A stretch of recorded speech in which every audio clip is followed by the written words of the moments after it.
Coal is processed in industry to get some useful products such as coke, coal tar, and coal gas. Coke. It is a tough, porous, and black substance. It is an almost pure form of the carbon. Coke is used in the manufacture of steel and in the extraction of many metals. Coal tar. It is a black, thick liquid with an unpleasant smell. Products obtained from coal tar are used as starting materials for manufacturing various substances like synthetic dyes, explosives, perfumes, plastics, etc.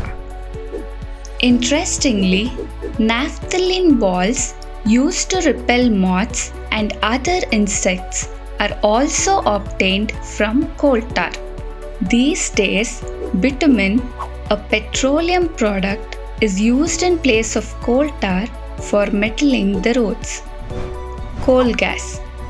Coal gas is obtained during the processing of coal to get coke. Coal gas is used as a fuel in many industries situated near the coal processing plants.